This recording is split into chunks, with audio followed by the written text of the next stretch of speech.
一命二运三风水，风水好坏和你大有关系。欢迎大家来到今天的小酱汁命理讲堂。今天小酱汁主要给大家讲讲，出生就是来享福，财神爷加持的手相。人们都很羡慕福气深厚的人，即使困难重重，也能迎刃而解，总能获得贵人帮助，过上轻松稳定的生活，事业有成。但有些人是毫无福气的，好机会都会被他人抢走，难以稳稳定定过日子。宜太阳丘上出现星纹，一个人如果是享福一生的命运，那么必然会拥有良好的财富运势。比如在太阳丘的位置出现星纹的纹路，位于无名指根部下方的手掌区域就是太阳丘，这一区域与自身的名利、事业发展前景好坏有关。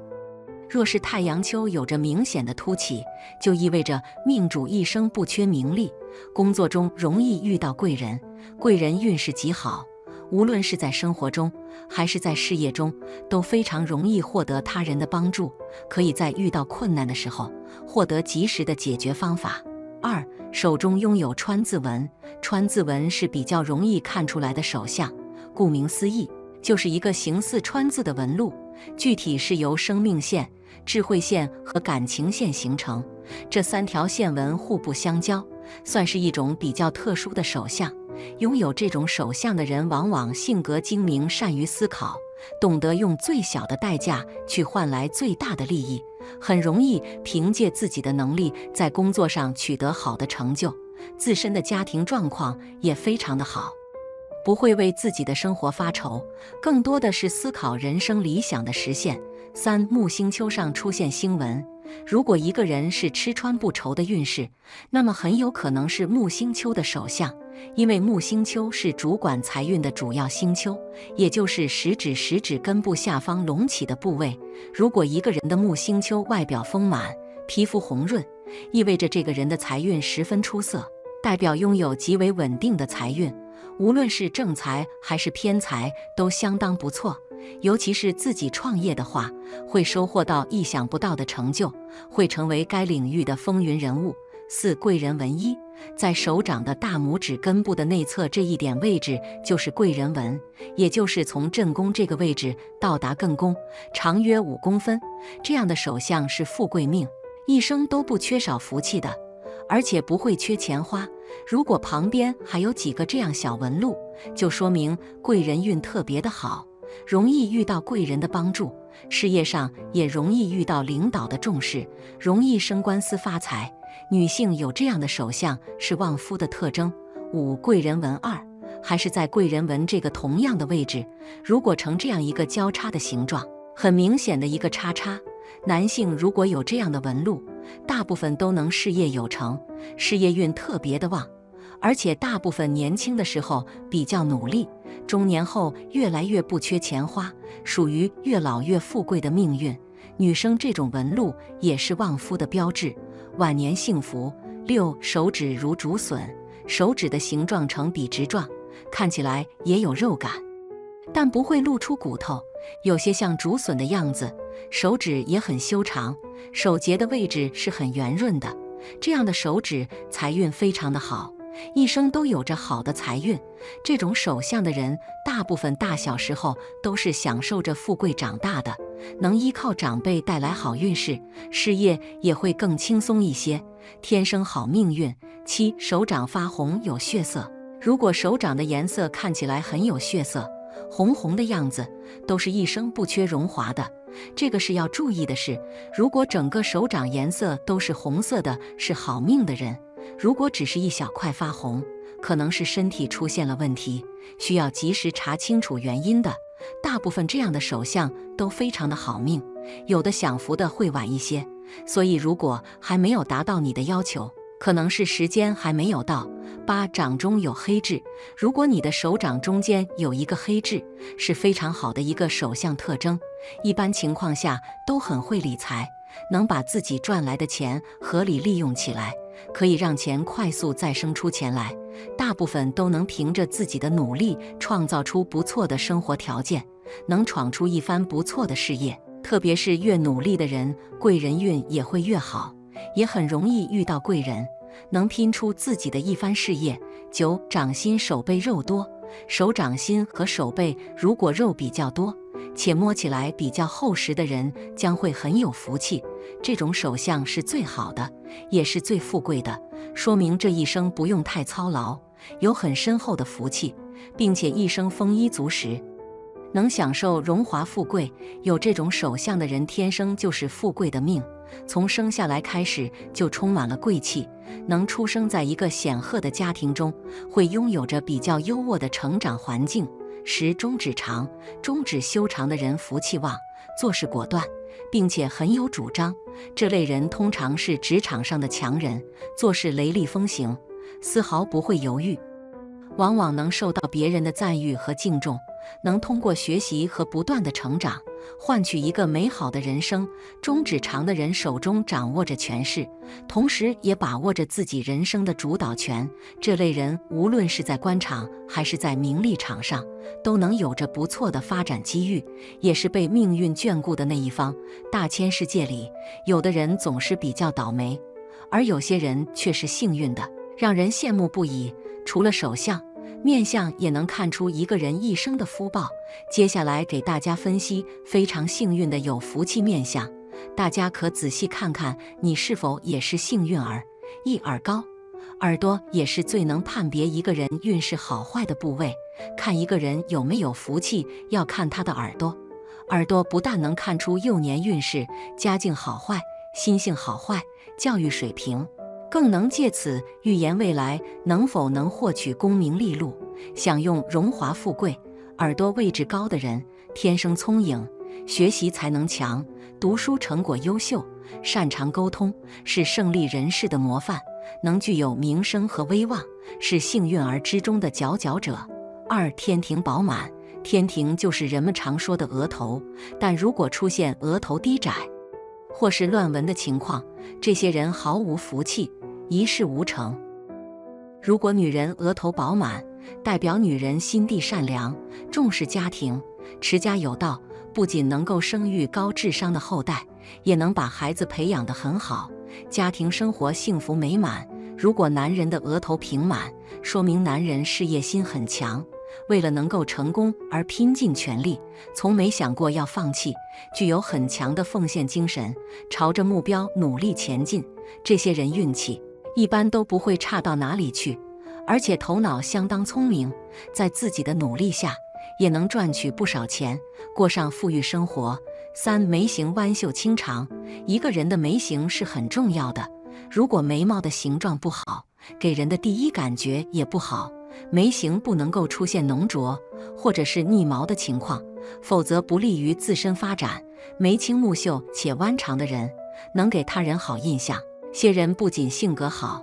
而且心地善良，从不爱计较，获得他人信任，一直都不缺朋友。这样面相的人在生活中能保持乐观积极心态，任何事情都往好的方向去想，对朋友特别忠心，在朋友的帮助下会有更好的发展，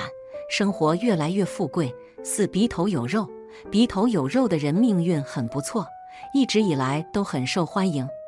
从面相角度分析，鼻头肉的人心地善良，从不会把钱财放在首位，做人做事方面都光明正大，而且懂得把握分寸，从而获得他人喜欢，与每个人相处都有很好心态，从来不爱计较太多，所以贵人缘也很好，无论生活还是工作中都常常获得贵人帮助，对自身运势发展有一定帮助，而且生活中有着很强责任感，做事并不会轻易放弃，相信努力过后能够战胜一切困难。5. 太阳穴饱满主聪明，聪明能干的人不容易受骗，能赚钱。太阳穴在耳廓前面，前额两侧，外眼角延长线的上方，它是离脑最近的地方，而人的大脑控制着人的各种活动，太阳穴太过于凹陷，容易引起太脑思路不清晰、混乱，在紧急的情况下难于做最好的判断，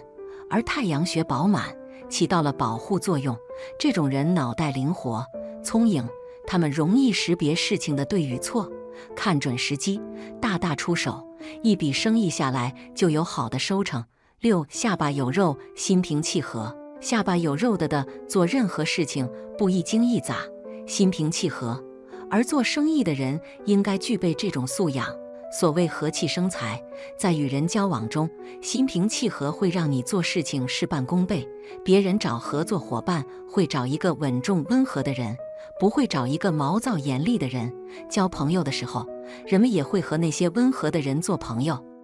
大气是成功的商人最重要的特种之一，只有大气的人才会得到更多人的拥护。自私自利的人只会让财富不断缩水，财富的道路也不会中断。7. 腮边有肉，腮边有肉的人相当常见。这些人性格相当老实，喜欢帮助他人，做任何事都不求回报，从而获得他人喜欢。最让人佩服的就是意志力很坚定，即使遇到再多困难，都不会轻易放弃，永远都会朝着目标方向前进，具有很强的行动能力，从来不喜欢拖泥带水，在他人眼中就是越挫越勇的人。经过努力后会有一番好成就，证明给他人看自己有实力。爱人精，女人面相，无知任性，刻薄自私，让家中鸡犬不宁。其实女人的思想要比男人要复杂点，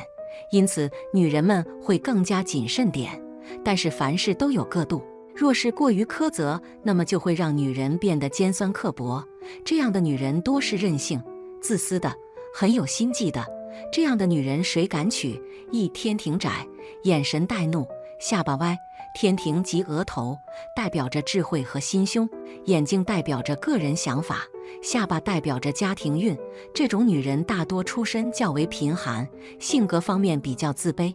而且疑心很重，思想和行为方面都比较偏激，贪心极重。只要是自己想要得到的东西，就会处心积虑地去算计，而且情绪多变，个性挑剔，总是喜欢挑别人的错，却从来不反省自己。人缘非常的差，也存不住钱，经常容易祸害另一半，闹得家中鸡犬不宁。2. 眉毛散乱，鼻梁弯曲。如果一个女人的眉毛长得散乱不堪的话，这种女人大多性格和脾气都非常的急躁，做事比较冲动，没有耐心，也没有规划，而且说话也是口无遮拦，不注意场合，特别的容易得罪人，人际关系非常差，还喜欢在背后说人是非，招人讨厌。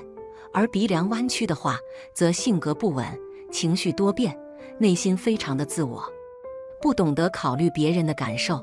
而且说翻脸就翻脸，容易招惹很多的是非和麻烦，拖累家里人，给丈夫添堵，甚至还会损害丈夫的声誉。3. 三角眼，下唇前凸，前额尖削。三角眼的女人一般心机很重，喜欢算计，而且报复心很强，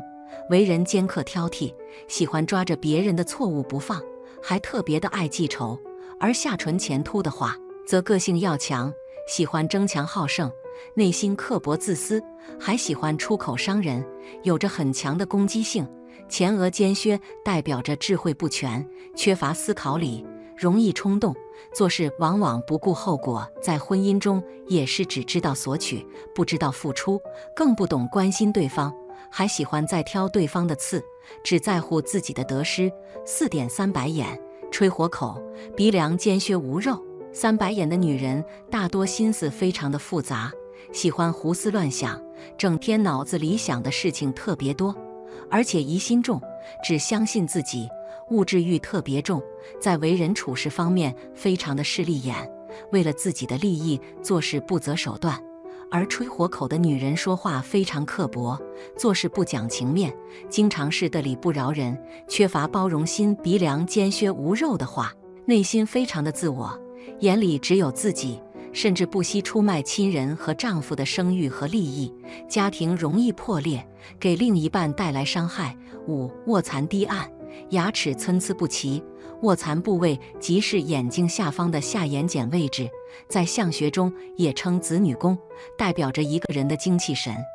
子女运和健康运。如果卧蚕处长得低陷而暗黑的话，这种女人大多身体状态不佳，健康方面容易出问题。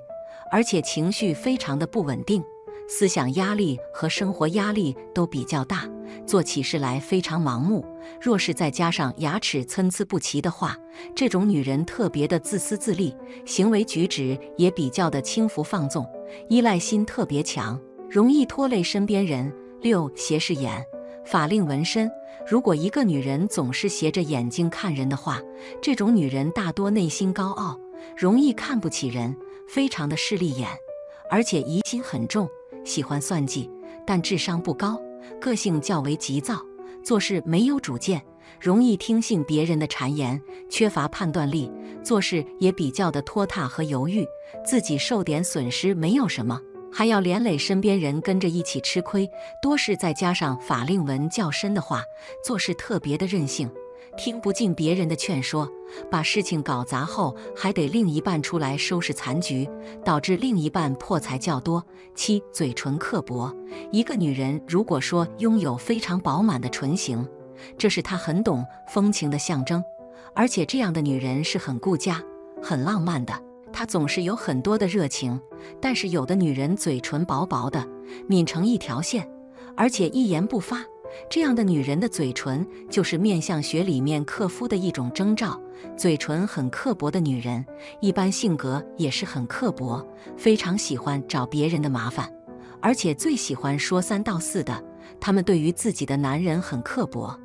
喜欢骂人。8. 头发稀疏。头发是一个人的精血之余，也就是说，一个人的血气供自己的全身够了，剩余的精血才会被分配到长一些细枝末节的东西上面，比如头发、指甲等。如果一个女人的头发很少，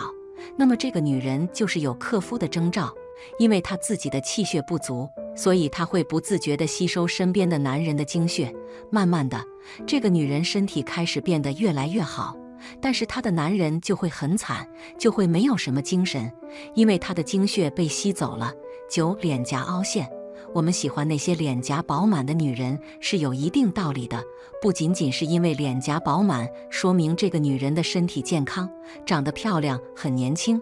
而且是因为这个女人的性格一定很随和。如果一个女人年纪轻轻的脸颊就凹陷了，这个女人多半是克夫的，主要是因为她的心思很重，而且这个人很有心机，一天到晚在盘算自己的好处，所以在面相上就会表现出脸颊凹陷。男人遇到这样的女人还是要三思啊。女人的面相不但能够看出她们是否克夫，还可以看出她们是否旺夫。对于旺夫的女人而言，一旦踏入婚姻殿堂后，在他们的催旺之下，丈夫必然能够斩获出色的人生，收获亮眼的好成绩。下面就来具体了解一下嫁谁都旺夫的女人面相。1. 眉心有痣。眉心有痣的女人就是嫁谁都旺夫的女人，在其帮助之下，丈夫想不发财都难。对于广大男性朋友来说，如果能够娶到这样的老婆，基本上就是碰到了很大的运气。他们不但可以将家里大大小小的事务打理得井井有条，解除丈夫一切后顾之忧，而且还有一番自己的事业。这类女人比较独立，性格聪明，一般生活中的运势特别好。家里遇到不好的事情，她们绝不会将担子全部都推到丈夫身上，反而能够通过自己的努力，帮助家人度过危机和磨难。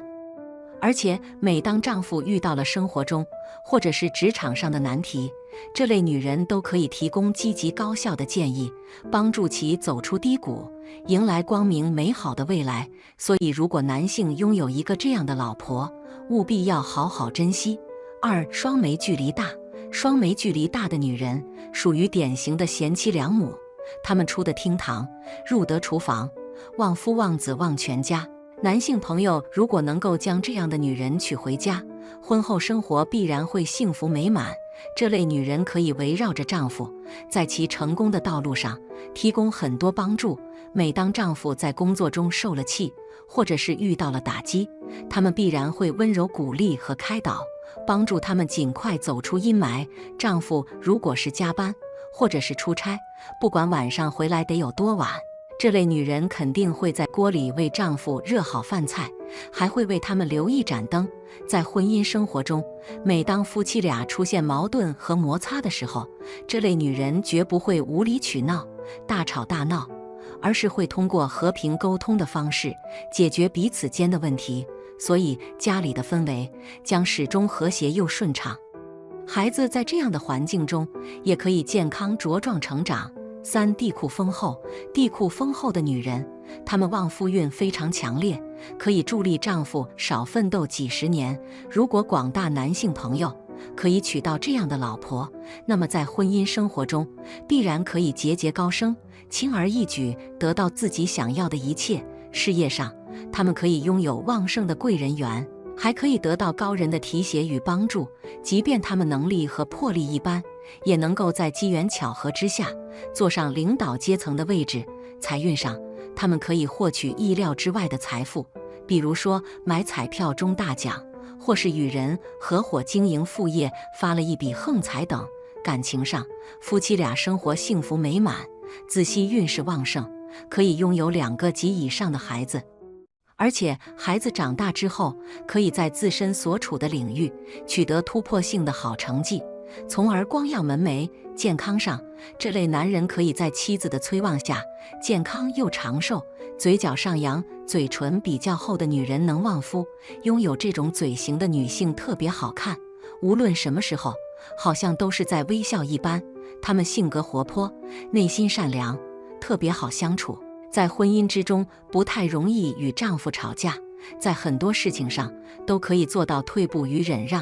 这类女性还拥有和谐融洽的人际关系，能够妥善打理好与整个家族中亲戚的关系，可以得到很多人的喜爱，也可以用心操持好家务活，自然特别旺夫。嘴唇较厚的女性善于吃苦，性格成熟稳重，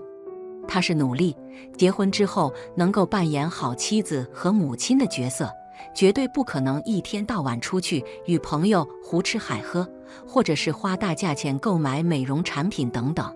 而是能够切切实实为了小家庭稳定运营，付出很多时间与精力。这类女性结婚之后还会做出很多牺牲，能够为了丈夫孩子做出特别多的努力。家人之间的感情很深厚，绝对不会有第三者介入，他们还能够将孩子抚育成为非常厉害的人才。富豪才具备的6种好手相特征，普通人占了1种就小安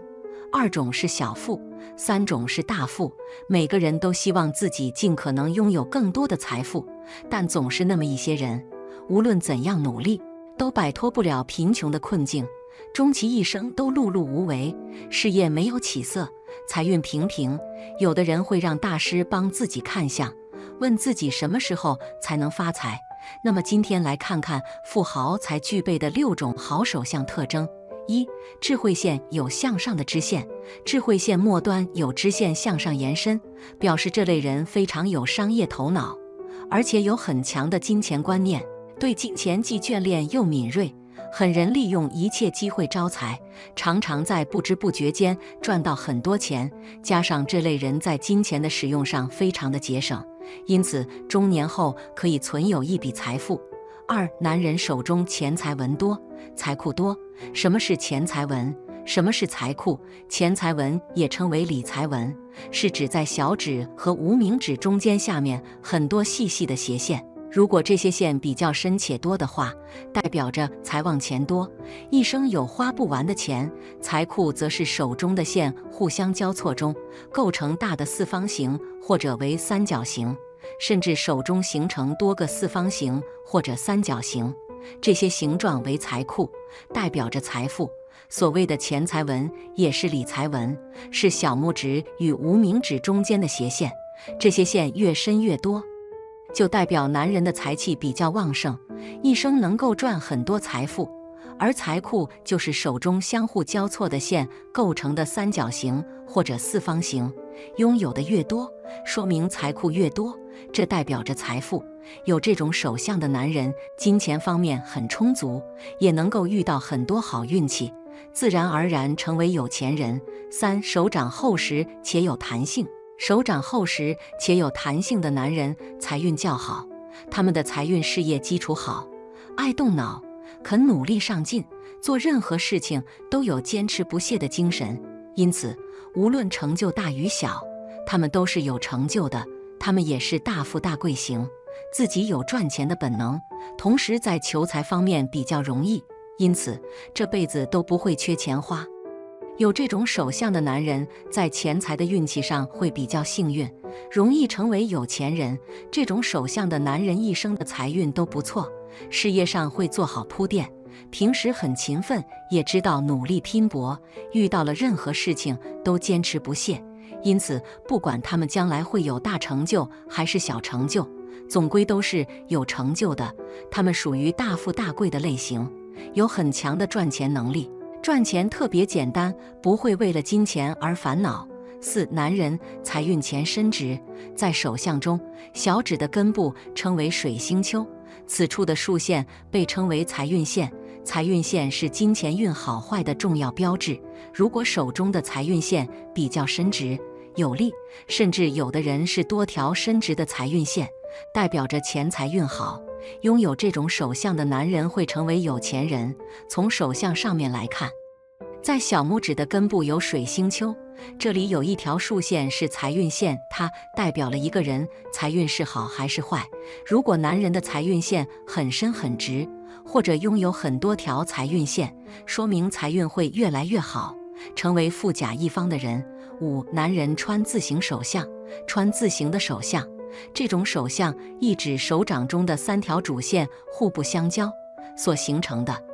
拥有这种手相的男人事业心比较重，悟性高，直觉好，因此属事业上比较容易成功的。事业与财运是相互影响的，事业平步青云，财运才会越来越好。因此，这类男人不缺钱花，在外人看来也是最有钱的。当手掌中的3条主线相互交错，形成了川字，说明这种男人有着很强的事业线，同时也有很高的悟性，在事业上面取得成就，能够平步青云，成为上层社会人士。当事业运势越来越好，财富也会越积累越多，极有可能成为顶层贵族。6. 手掌掌纹呈 M 形，事业线自手腕处开始向上延伸，一直穿过智慧线到达感情线，与手掌上其他的掌纹形成一个斜的 M 形。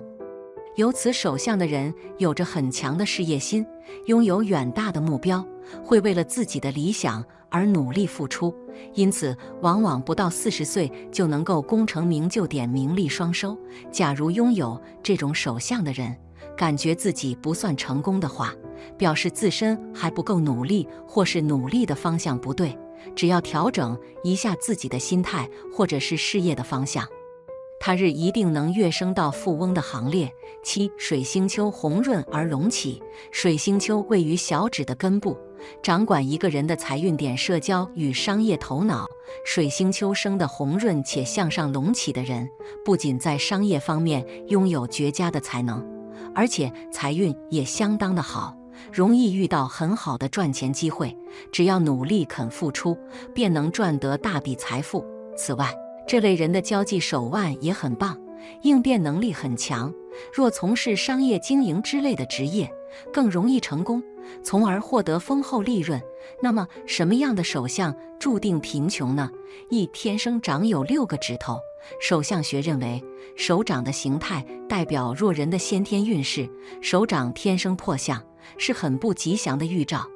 所以天生6指的人通常会被相师断定命运中充满坎坷，但从一些数据看，出现6指的情况多是由遗传性的基因突变引起。在手相学中，天生6指的男性通常在少年时期的运势较不好，不过只要通过积极努力，中年之后的运程就会有大的改观。2. 5指粗涩坚硬，疏漏见光。5个手指粗涩坚硬，干瘦犹如枯枝，这样的人做事憨厚，生活上常常很艰苦，理想不务实，常常想着不努力就能获取财富，或想着一下子中个大奖，心比较高，结局往往是大的理想没有实现，小的事情又不愿意去做，导致自己两手空空，生活上变得贫贱。另外，如果五指并齐，处处疏漏见光，则代表着收入没有开支多，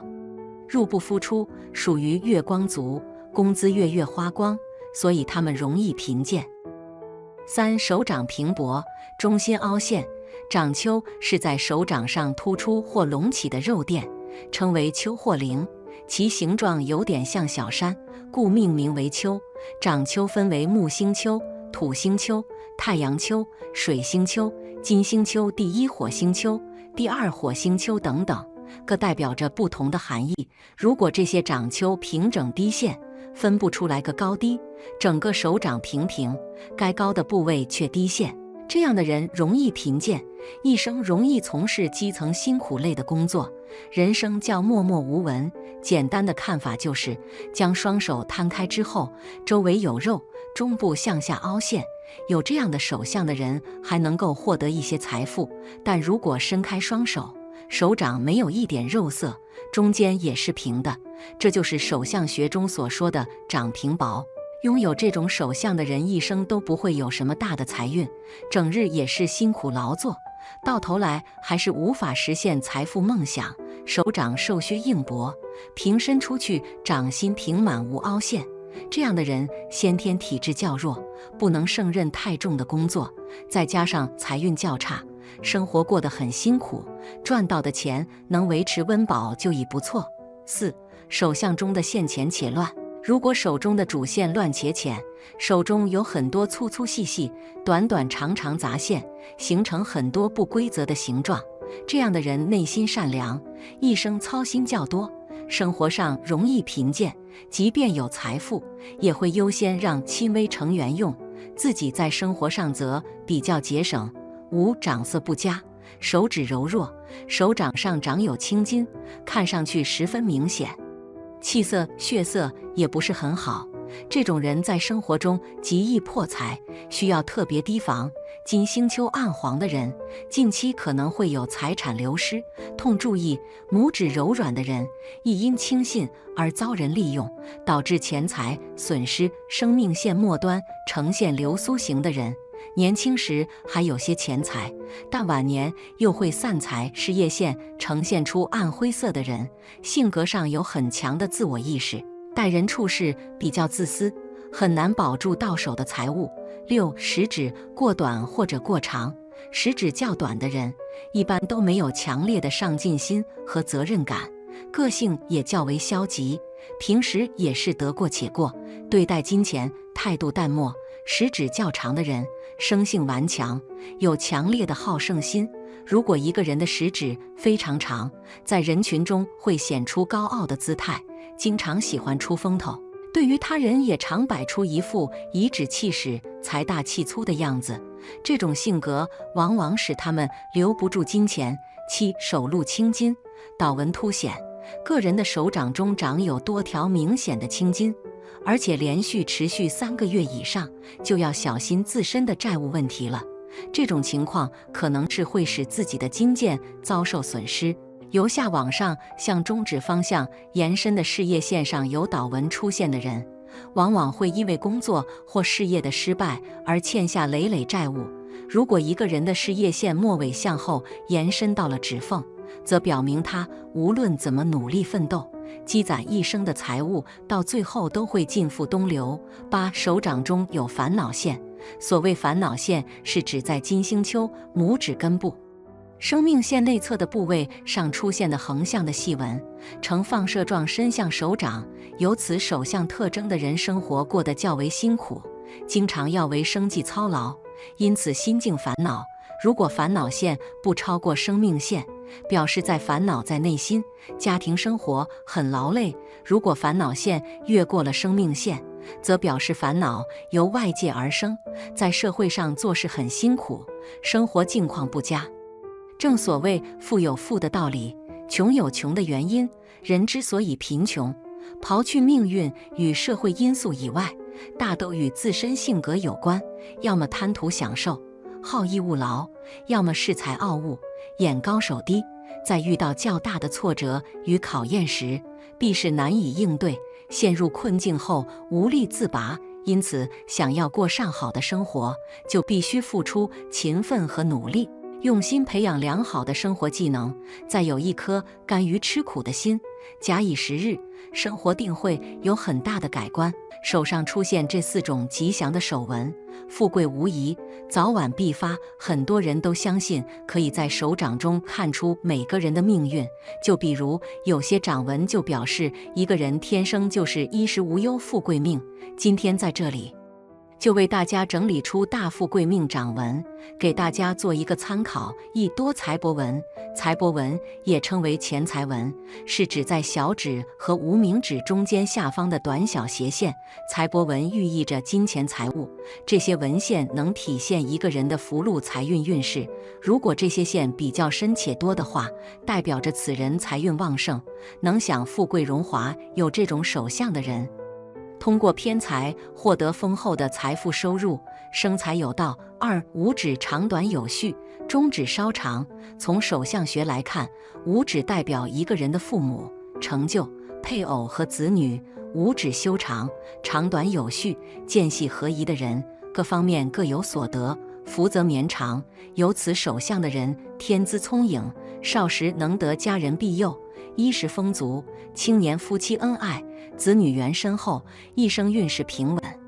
其中中指稍长的人，说明此人善于计算，做事情缜密有条理，能挣钱理财，往往追求财富和权力，对自己的要求严格，也很容易大富大贵。3食指有3约纹，一般人在食指上面有一条横纹，叫做指节纹。如果有3条指节纹的话，叫做3约纹。这种人一生中怀缺钱财，财富往往都是由姻缘带来的。如果是女性的话，有很大的机会嫁入富贵人家，受取家福荫，物质生活会有很好的享受，衣食丰足。男性的话，也能娶得有钱交。4太阳丘丰满高隆，太阳丘在无名指的根部，代表着一个人的财富、才能与声名等。如果手掌中太阳丘丰满高隆，颜色明润，说明此人具有很强的经商、理财能力，在青年时期就能获得自己的事业成功。另外，有这种手相的人，大多性情温厚、正派乐观，个性明朗，有较高的素养，通常有很好的人缘，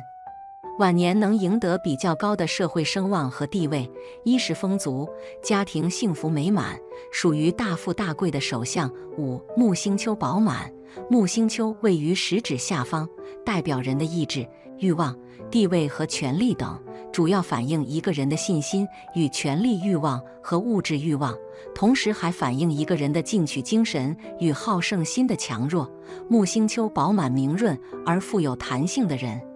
大多热衷名利，自负骄傲，充满雄心斗志，对权力和财富有强烈的欲望，能够凭借自己的智慧和能力，在财富地位上取得出色的成就，往往有成为富豪的潜质。若为女性，也会是女强人的性格。6钱财纹，所谓钱财纹，是指在水星丘小指根部和太阳丘无名指根部之间出现的细的斜线。一般人手上都钱财纹，只是数量有的多有的少。通常手掌上钱财纹越多的人，财运越旺，越容易招财，尤其是偏财运好，例如工作上时常发奖金，或者常常意外中奖等等。7星纹，在太阳丘或木星丘这2个任意部位出现星纹，都表示这个人拥有特别的好运，容易得到意想不到的机会和幸运，从而心想事成，赚到很多财富。只是这种幸运星纹出现后，假如本人不善于把握机会，努力付出，也会自己消失。8掌纹深刻且清晰，手相的纹路通常能表现出一个人的天资、性格、事业财运走势和个人命运发展。手掌纹路多，代表的符号和信息也多，掌纹杂多混乱，寓意此人一生运势多变动奔波。掌纹清晰的人大多精明，做事情有章法，有自己的人生目标和规划。如果掌纹纹路深刻且清晰，通常有比较理想的财运，事业发展得很顺利，能取得很不错的成就。9、手财纹深长，在手掌感情线的上端，有一条平行于感情线的纹，就是手财纹。此纹最易判断人一生的财富多少，能否发财或守财。手财纹长，代表入财多，守的财也多；手财纹短，则代表入财少或不易守财。手财纹深长的人，通常是有很好的理财能力，会挣钱，也会守财，知道如何管理钱财，也是富贵的首相之一。10、多财富纹，在大拇指第2节纹与掌纹交界所形成的交叉纹，或一些斜纹形成的三角纹、菱形纹、钻石纹或类钻石纹，均可统称为财富纹。财富纹以见方格纹或菱形纹为最佳，不论横纹或直纹，纹越多，表示钱财累积越多，代表此人一生命中有发大财的潜力，而且这种人都很懂得理财，能靠自己的勤奋积累丰厚的财富。11、财运线深且清晰，财运线又名水星线，是出于水星丘小指根部的短竖线，是一条表示个人金钱运的重要线。财运线最好的是如针一般挺直，且没有其他障碍线。如果一个人的手掌上的财运线有几条，而且纹路非常深且清晰，这样的人大多可能会财运亨通，财运顺利，身边也会有多个贵人相助，容易会大富大贵。12、手如干姜家道必昌，手如干姜主要是说手的握力，因为干姜的阳气最重，而握力靠的是肝的阳气。如果肝功能旺盛，那么这样的人一般具有强盛的生命力。有这种手相的人一般做事能力强，具有勇气、谋略，敢闯敢拼，富有冒险精神，敢为天下先，有不畏艰难的韧性。这样的人一定能事业成功，取得非凡成就。13、手掌肉厚、柔软有弹性，以掌面为中心，通过上面的纹路走向分支符号和掌面上下左中右的部位，能看出一个人的天赋性格、后天成就、父母子女、婚姻情况以及个人的命运趋势。手掌红润，表示此人血气足，元气充盈，身体康健。肉主阴主腹，手掌厚而富弹性，肤光滑柔软，代表此人性情宽厚慈善，福泽深厚，福禄天成。有此手相的人是天生的富贵命，一生财运顺利，免于奔波操劳，晚年安逸。14、掌心凹陷，能聚财积福。如果把手掌比作的聚宝盆，那么掌心就是聚宝盆的盆底。掌心的深浅能看出此人一生的财富积累程度。掌心凹陷的人能聚财聚福。有这种手相的人也是天生的富贵命，是最容易发达的。年少家底丰厚，自己的理财能力也很强。年轻时有顺利稳定的事业财运，能积累下丰厚的财富。晚年幸福安逸，钱是人们养身立命之物，但是也会给人带来很多麻烦。很多人会因为赚钱而疲惫不堪，容易被钱财所累。有的人不管怎么努力，都很难赚大钱，而有的人虽然能赚到钱，却无法享受。接下来让我们看看被钱财所拖累的手相。1、手掌细瘦没有弹性，财运较弱。手掌细瘦且没有弹性的男人财运较弱，他们可能出生就是在一个清贫的家庭环境，虽然很努力做事，想要成功，总是缺了那么点机遇，所以他们是属于碌碌无为型。即便是有赚钱的本能，可是苦于身边没有贵人相助，所以在钱财方面总是比较愁心二。手掌平薄硬，一生中没有财气，手掌干瘦无肉，且伸直手掌，手掌中间很平，没有凹陷。这样的人一生中没有财气，不能胜任太重的工作，再加上财运较差，生活过得很辛苦，也只能维持温饱，赚一分花一分，很难有积蓄。3、事业线延伸到中指，甘于劳碌，事业线生得深且长，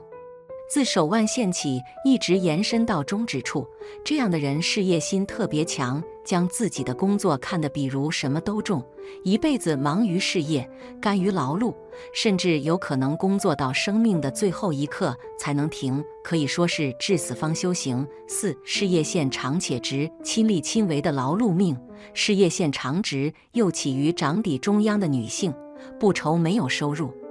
但没有在家做少奶奶享清福的命，一生奋斗努力，也是比较亲力亲为的劳碌命。不过晚年过得好，可得子女孝养。事业线愈长愈直者，愈是应验。倘若太阳线不秀丽，事业线却长直起于掌底，则多只能有养家的收入，难以有丰厚的收入。不过还是脚踏实地型的，在家里比较强势，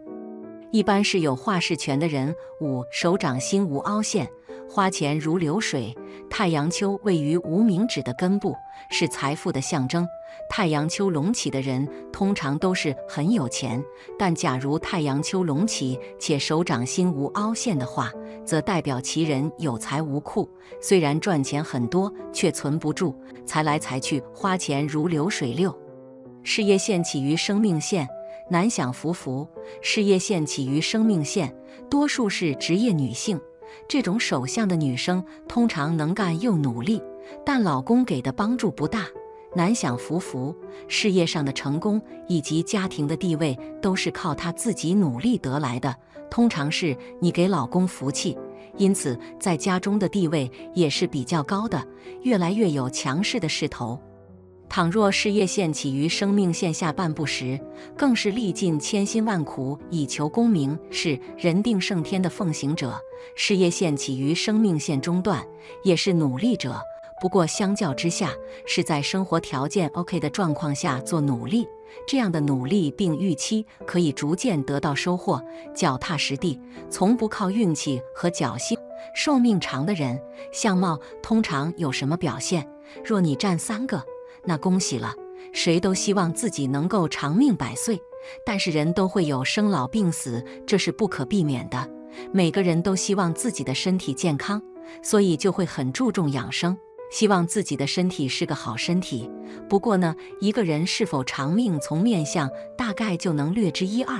有些都是命中注定。那么什么面相的男人是短命面相呢？下面就跟我一起来看看吧。1. 眼神游离的男人。做一个男人的眼神总是处于游离状态，双眼无神，不够坚定的话，这种男人一般属于胆小怕事的类型，要么就是喜欢说谎，为人缺乏自信，遇事缺少决断能力，喜欢抱怨，一生没有什么大成就，并且看上去会显得气势不足，也是体内元气散乱不聚的表现。这种面相的男人一般做事总是显得精力不足，并且常常遭遇意外，健康方面也容易出问题，为短寿之相。这样的人一般健康方面都是很少注意的，因此他们的发展一般都不会很好的。2. 天中凹陷的男人。天中凹陷就是额头中间的凹陷，天中在面相中指的是额头正中间的位置，刚好位于印堂之上的地方。天中也是官禄宫，与我们的事业、官运息息相关。同时，天中的面相也反映一个人的寿命长短。一个人天中要是饱满，那么此人不仅运势很好，且身体健康，是长寿命。如果一个人的天中凹陷，那么这个人不仅运气不好，而且身体不好，寿命短。因此，天中凹陷的人要注意自己，多注意自己的身体状况。3. 人中长则寿长，人中短则寿短。人中就是我们嘴唇上方中间凹陷进去的那个位置，若是人中长，则表示寿命长；若是人中短，则相反。人中是任督二脉交汇点，统帅全身阴阳二气，统领奇经八脉。为什么人晕厥等突发事件多按压人中，刺激穴位，也是因为人中位置太重要了。人中长不足喜，嘴皮薄，浅露无沟亦不足寿；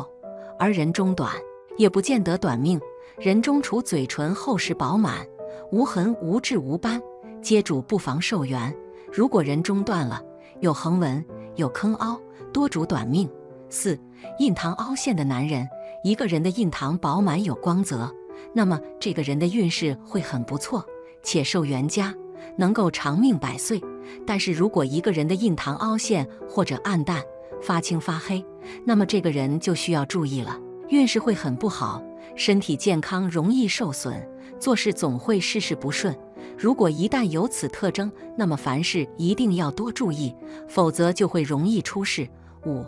耳轮枯黄的男人，耳朵是肾根，先天之本。一个人的耳朵形状生得不好没关系，只是说明小时候出生比较差，吃过苦。但是如果耳朵的气色不好，那么就是先天肾气不足。一个人一旦肾气枯萎，那么整个人就会虚脱，生命力就没有那么顽强。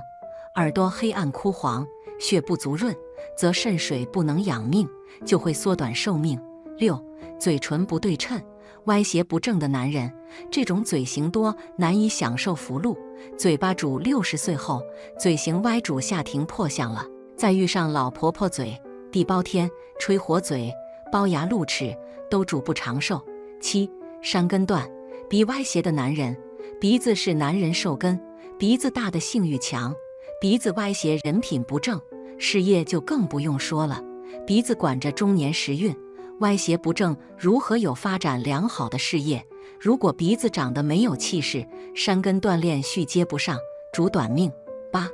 耳垂结实的男人，耳垂结实的男人会比较短命，就是因为他们怒火太旺了，时不时就在生气发飙，而这样对别人没有什么影响，反而是自己的身体都被搞坏掉了。耳垂结实的男人就是不太懂得控制自己的脾气，他们很容易就会被别人影响，而且一气都要气好久，气完之后自己整个人也都不好了。9. 眉毛杂乱的男人，眉毛杂乱的男人整天都在熬夜，他们是那种一到夜深人静就会特别精神的那种人。你若问他们都在忙些什么，其实他们又什么事都没做，他们就是抱着个手机刷屏，已经刷到很无聊了，没有任何东西看了，他们还是舍不得睡觉，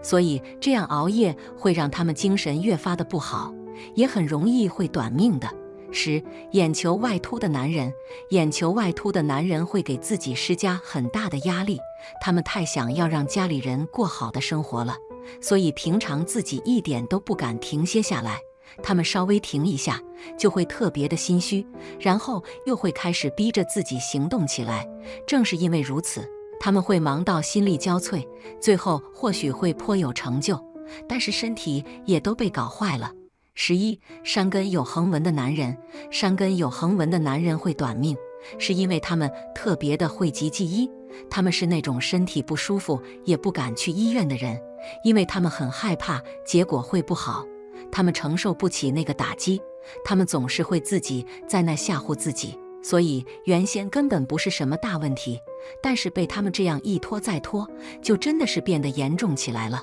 12. 鼻梁有结的男人，鼻梁有结的男人在饮食上对自己没有任何一丁点的控制，他们总是想吃什么就吃什么，才不管自己的身体能不能承受得住，他们太喜欢美食了，所以看到好吃的食物自己就会开始暴饮暴食了，他们当下是很满足了，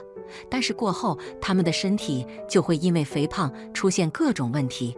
而且也很容易会短命。很多人其实明知道一些行为不好，但他们还是选择了恣意妄为，因为他们会认为人生最重要的是质量，不是长度，只是我们本可以追求更高质量的生活，而不是抽烟喝酒跟熬夜，这样的快乐其实并不是真的快乐。13. 面小鼻低吃食如鼠的男人，脸小，脸型跟个枣核一样，两头尖，中间宽，但是脸无肉，鼻子窄小，鼻翼也小，吃东西跟兔子、老鼠一些小动物一样，一撮一撮的，还有吃东西到处滴沥的，一点不注意的，都是夭折早死的象。14. 下巴短促的男人，如果一个男人的下巴是短促尖削的，那这样的人面相肯定是不好，他们的晚年生活非常不顺利，经常都会遇到一些不好的事情，而且身体也不健康，难以长寿的他们会早死。如果一个人的下巴长得宽而长，地格的位置是饱满方圆的，整体看上去是特别的长，那他们的晚年会很好，一定能享受荣华富贵，而且是长寿的人。15. 耳骨遏制的男人，耳朵有痣其实是还不错的，但若是耳骨上长有遏制的人，有着较为叛逆的个性，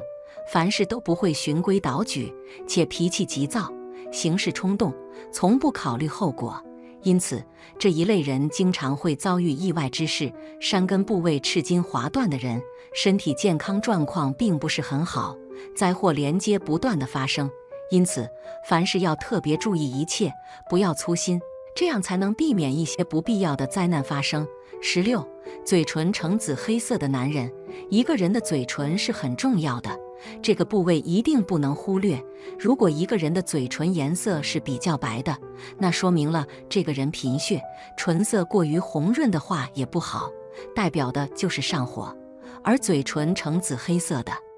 那可能就是需要供养，或者就是供血不足的样子，他们血液当中的养分是不能很好的送达到身体的各个部位，他们很有可能会患有心脏衰竭或者肺部有疾病，他们是个不能长寿的人，肯定会早死。嫁人就不要嫁给这样的男人了。我们人人都想长命百岁，但是我们的命运都不同，不是人人都能长命，在现实生活中都会遇到许多不同的事情，更是会有着一些意外，甚至是有可能会威胁到我们的生命。以上几种面相的男人就是注定短命的。此3种手相的人最容易中奖，快看看有没有你。你是不是常常抱怨自己喝瓶饮料都总是谢谢惠顾，抽不到一个奖？下面我要介绍一中奖的手相，快来看看你是不是容易中奖吧。1. 木型手相，土星丘发达，饱满，隆起，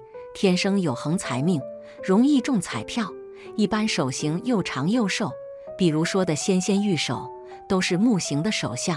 一般来说，木型的手上面比较容易见到青筋，这个时候如果位于你手相中的中指根部的那个位置，即相学上说的土星丘饱满发达，明显比其他部位有肉时，说明你符合这个条件。那么你平时可以多买彩票，比一般人中彩票的机会要大，天生有横财命。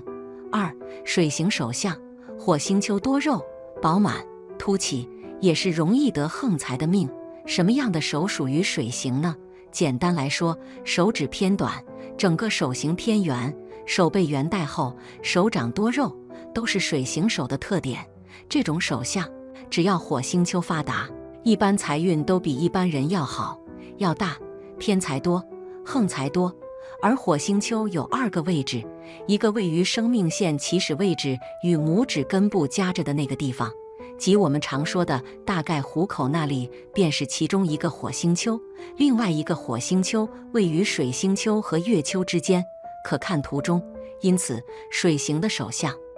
比一般人更容易得横财，更容易中彩票，因为同时有2个火星丘。3. 火型手相，金星丘异常多肉，肥厚凸起，甚至突出一块肉，一般被视为财富巨大的标志。这个位置如果厚，对于火型手相的朋友来说，更容易得横财，有横财命，并且往往还会住上大房子、别墅或多实业或物业。一般手掌偏瘦，手指尖长，看起来干枯，指节突出，或是指尖不规则等，都是火型手相的标志。只要金星丘发达，都是有横财命的象征。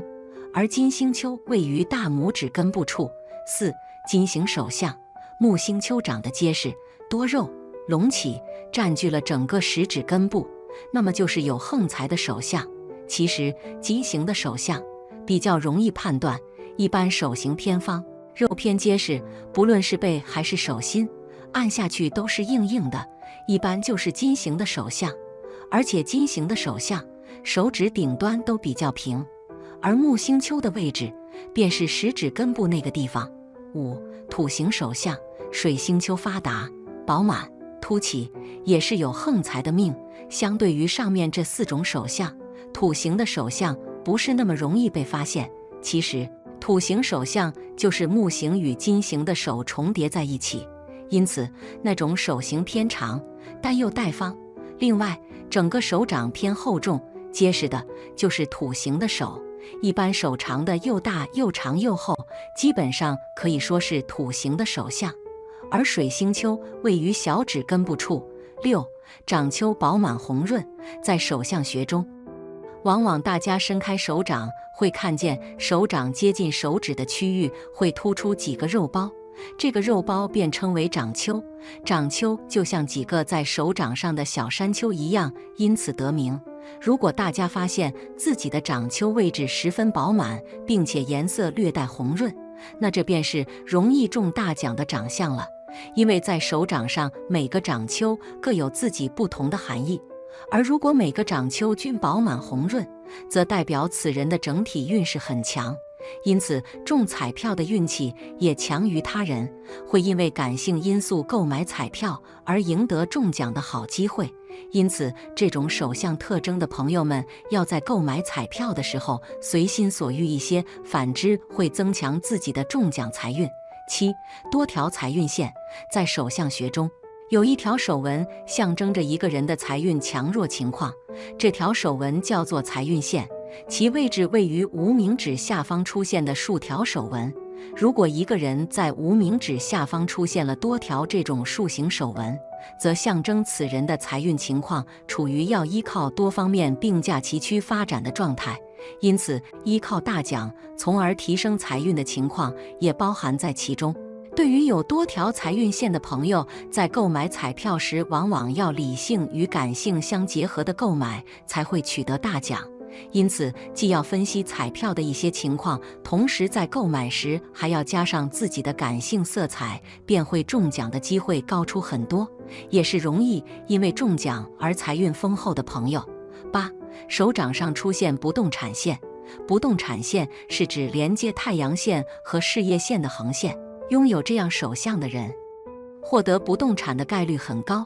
而且手掌底下越出现不动产线，获得不动产的机会就越快。来源可以由父母赠送，也可以是自己赚钱得来。手掌有2条以上的不动产线时，表示那个人的不动产运很好，通过做不动产可以赚大钱。9. 手掌上出现直关线，如果手掌上出现了直关的线条，说明那个人天生就比普通人敏锐，有强烈的预感，通常在一些投机生意中突然闪现，赚大钱。例如每次买彩票、赌博都必中大奖，从而获得一大笔钱。但是这样的人一旦赚了大钱，就依赖于此，不能及时收手，也很可能失去钱。11. 断掌，在现实生活中，断掌是不太容易见到的，可以说10000个人里面有1个断掌就已经算可以了。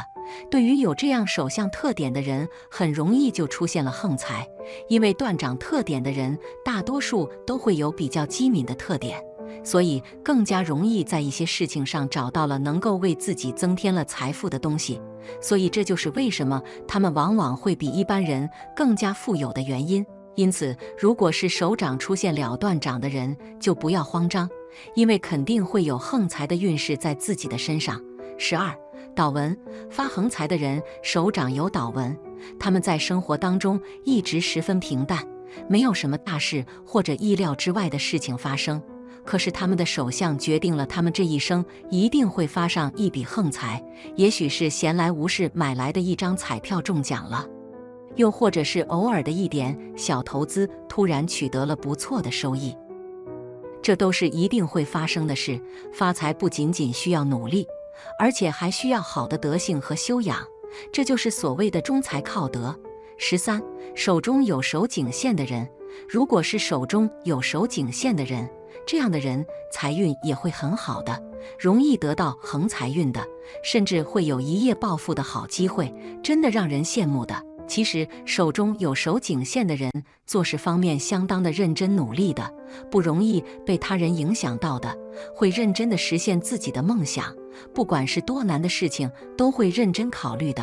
当好机会出现的时候也能好好把握的，真的能让自己富贵的，生活会越来越好的。14、智慧线分叉的人，智慧线分叉的手相是不错的，也就是说，智慧线末端有向上分叉的，这样的人智商很高的，善于把握机会的，在工作中能发挥自己的才能，赚钱很多的，不仅是正财运很好的，其实他们的偏财运方面也会很好的，容易得到很多横财的，这样对自己的生活有很大的改变，会让生活越来越幸福的，真的让人羡慕的。15、手中有直觉线的人，生活中能发现有些人是手中有直觉线的，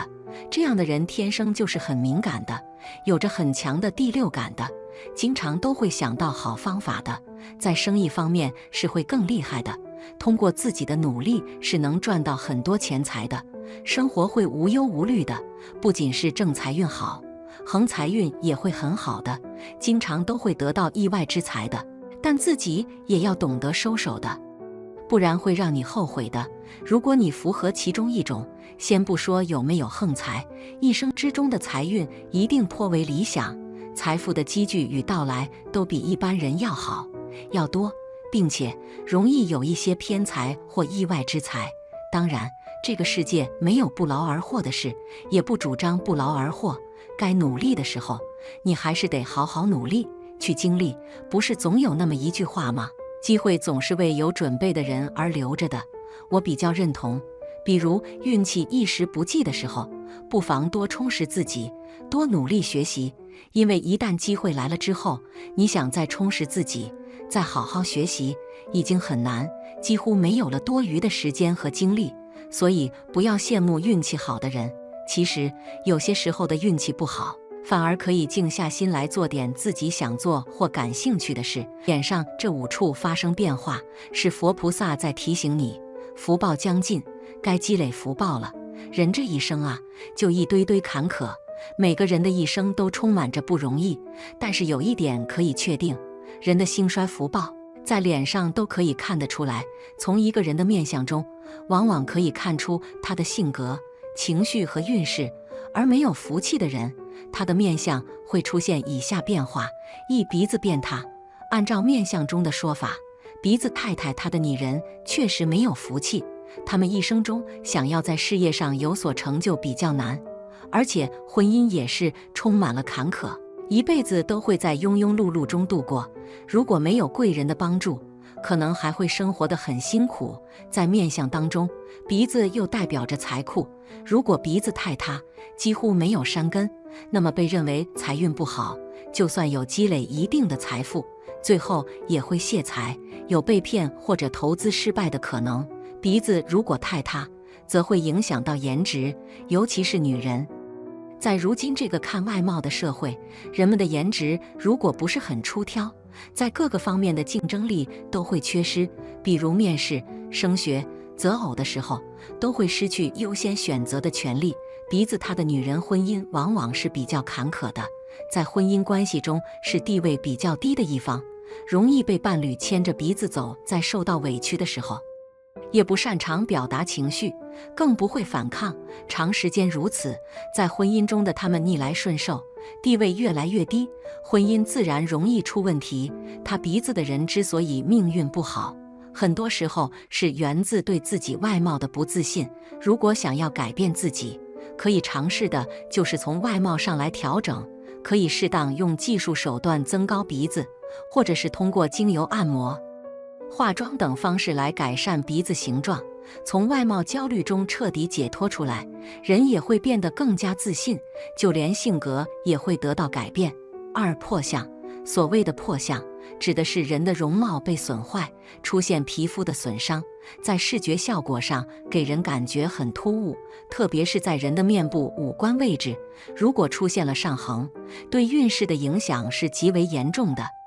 如果一个人的破相位置在眉毛，比如因为外伤导致眉毛形状改变、中断，这样的情况会改变人们的个性。比如原本性格温和的人，将会变得比较激进，做事较为偏激，人际关系较差。时间一长，不仅影响到工作运势，对于感情和婚姻也有重大的打击。破相在鼻子，在面部五官当中，鼻子是相当重要的。代表着财库；如果鼻子上有伤疤，代表着此人花钱大手大脚，或者钱财容易丢失。若是鼻子因外伤破损，那么好运和福气都将减半，也存不住钱财。如果是女子鼻子有伤痕，则影响丈夫的运气；而男子如果鼻头上有破损，说明了身体健康运势不佳，自身状态受到严重影响。如果破相的位置在下巴，将会引发社会和职场地位不稳固，容易招惹小人和是非，运势起伏比较大，可能会遭遇大起大落。不管是普通的上班族还是做生意的人，都经常遭到小人的算计和陷害，是非狠毒，还可能会引发官司缠身。如果一个人的脸颊被破坏，对于自身的脾气影响也很大，可能会使人心性大变，容易发火，久而久之人际关系很差，不仅影响工作发展，还会导致钱财收入锐减，甚至还有破财的危机出现。一个人的眼睛很重要，如果破相位置在眼尾夫妻宫，则会影响到夫妻的感情，二者之间容易引发争吵，其中一位甚至还有出轨风险。如果是在眼下破损，则代表着后代子孙运势不好，或是健康和学业，总之事事不顺，将会影响到他们的前途和未来。一个人的额头很重要，破相如果在这个位置，主要影响到人们的事业运势，对于孩子来说将会影响到学业。另外，若是破相的位置在额角，则对父母运势有所影响。左边额头代表父亲，右边额头代表着母亲，如果情况严重或者疤痕明显，将影响到孩子与父母之间的缘分。由此可见，破相影响的不仅仅是外观而已，对于自身的性格以及对自己和家人的运势都有很大的威胁。如果大家的脸上有疤，建议大家可以采取各种手段掩盖，在视觉上减轻突兀感，或者通过科学技术手段修复，也是可以提升个人运势的。3. 眼窝变深，有些人的眼窝特别深，而且黑眼圈很重，这样的人看起来毫不状态，而且做事方面很容易感到疲惫，即使是年轻的时候，看起来也像是很累一样，永远都无法给人活力满满的感觉。甚至不少人都认为这类人的身体状态很差，这些人从小身体状态就不太好，花费大量钱财治病，但身体都没有恢复到最好的状态。长大之后会因为金钱而奔波劳累，处于压力很大的状态中，导致疾病越来越严重。也可能因为婚姻生活不理想，总是处于压抑的状态，身体免疫力越来越差，被更多疾病侵袭。年老的时候身体会更虚弱，就像是会被大风吹倒一样，所以平时要注重身体保养，否则很难长寿。4. 门牙缺失，但门牙因为意料之外的事故出现缺失的情况，那么就说明这类人会遇到钱财破损事件。当然情况是多种多样的，可能是购买的投资理财产品出现了亏损，也有可能是因为遇到了小偷，还有可能是因为身体上出现了问题，需要耗费巨额钱财治病。从这个角度来看的话，一旦门牙缺失，一定要妥善保管和打理好个人的钱财。平时千万不要高调张扬炫富，也不要购买很多高风险的股票或者是基金等理财产品，家里要做好安保措施，不管是防盗门窗还是监控器，全部都要妥善安排好。出门在外不要浑身上下穿金戴银，也不要购买大量奢侈品，否则都会引起窃贼的注意，还有可能引发可怕的死亡事件。一旦门牙出现缺失，那么就意味着在感情方面将遭受重大的挫折和打击。对于有对象的朋友来说，彼此之间的感情会变得很差，还会因为鸡毛蒜皮的小事情吵架，这段感情没有办法长久维系下去，俩人会因为各种各样的小矛盾而分手。至于已婚的朋友，家庭婚姻之中将会有第三者介入，婚姻关系岌岌可危，孩子还特别叛逆不听话，可能会在外面惹是生非。作为父母，需要跟在背后收拾烂摊子，最终夫妻俩可能会考虑离婚的事情。另外，一旦门牙出现缺失的话，说明自己的人缘关系也会出现问题，身边会充斥着很多小人，没有办法拥有稳定的生活和工作状态。职场中会遭遇各类坏人的打击，还会在不知情的前提下莫名其妙掉入陷阱之中，甚至有可能会被开除。从这个角度来看的话，一旦门牙出现缺失，一定要用心维系感情以及人缘关系。5. 嘴唇无血色。如果一个人的嘴唇无血色，说明这个人天生血供应不足，造血能力相当差，血液循环并不理想，所以生活中常常出现头晕恶心的情况，看起来就像是病殃殃一样。这样的人在饮食方面需要多注意，可尝试健康滋补的食品，也要积极锻炼身体，从而提升身体素质，让身体保持很好的状态，否则很容易生病。如果不通过后天补救的话，很难延长个人寿命。建议生活中还是注重身体，把更多的钱花在养生方面，平时也要保持乐观积极心态，只有这样才能让身体越来越好。如果想要做好事去献血，那么会影响到自身的健康，真的想要帮助他人，就选择做其他善事吧，不一定献血才能体现出自己有爱心的一面。6. 嘴巴常开。他们综合运势并不是很好，不管做什么事情总是会遇到各种阻碍，在金钱方面常常会入不敷出，在感情方面会遇到各种情感上的骗子，尤其早些年总是会遇到一些渣男渣女，还会被对方骗财骗色，感情道路坎坷。此外，他们的子息运势也不是很好，没有办法拥有属于自己的孩子，即便通过各种医疗手段，可能都没有办法得偿所愿，再加上手里没有太多钱，到了晚年阶段，养老都会成为很严重的问题。7. 眼神游离，气散不聚，似醉似醒不坚定。这类人在生活中是典型的老好人，容易受欺负，很容易被外在的言论影响到，他们不够自信，特别自卑，每一天脑袋里都会出现很多乱七八糟的想法，稍微受到外界人的批评和指责，他们就会陷入压抑的情绪之中。这类人意志力不够坚定，很容易受到外界的诱惑，他们可能会酗酒抽烟，还会疯狂熬夜，这些都会给身体健康造成沉重的打击。这类人往往只能活到40多岁，到最后可能会选择自己终结生命，